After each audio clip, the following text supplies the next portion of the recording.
안녕하세요. 팡세학원의 애슐리입니다. 오늘은 2020년 구성고등학교 1학년 2학기 영어 중간고사를 분석하도록 하겠습니다. 영상에서는 구성고 1의 시험 유형과 대비 전략을 이야기하도록 하겠습니다. 먼저 시험 유형부터 보겠습니다. 먼저 구성고의 대표 시험 유형 3가지 중 첫 번째, 선지 해석이 중요합니다. 구성고는 주제, 내용일치, 빈칸 추론 등의 문제의 선지가 모두 영어로 제시됩니다. 따라서 지문의 내용을 알아도 선지 내용을 해석하지 못하면 그 문제를 틀리게 됩니다. 따라서 다양한 어휘 암기가 중요합니다. 이번 시험 문제 중에 3번은 어휘뿐만 아니라 문법적인 내용도 포함하고 있었는데요. 목적격 관계 대명사인 대시 생략될 수 있다라는 점을 만약에 모르고 있었더라면 더욱더 해석하기 어려웠을 것입니다. 20번을 보면 내신 대비를 같이 하고 있는 학생이 적어준 대로 원래 빈칸에서는 lack of control 이라는 문장이 원래 지문 속에 있었습니다.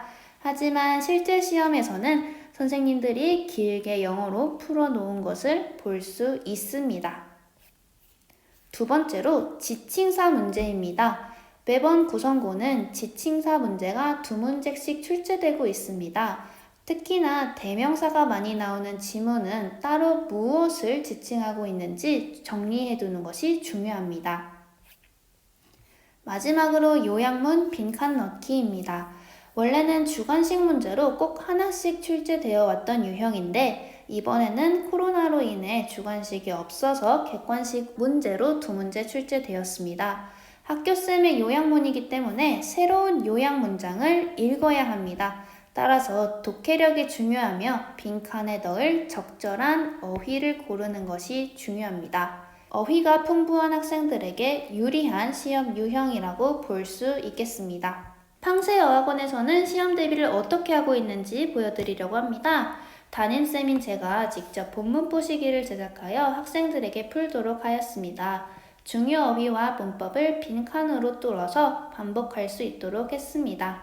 실제로 시험 문제에서도 비슷하게 출제가 되었습니다. 팡세어학원에서는 시험 전에 선생님들이 직접 출제하는 모의고사를 풀도록 했는데요.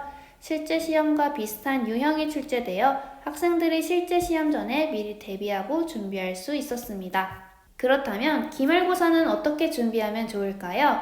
다양한 어휘를 암기해야 합니다. 변형 문제를 많이 풀어보는 것이 중요한데 변형 문제 속에 동의어 혹은 그 외에 많이 쓰는 동의어를 암기하는 것도 필요합니다.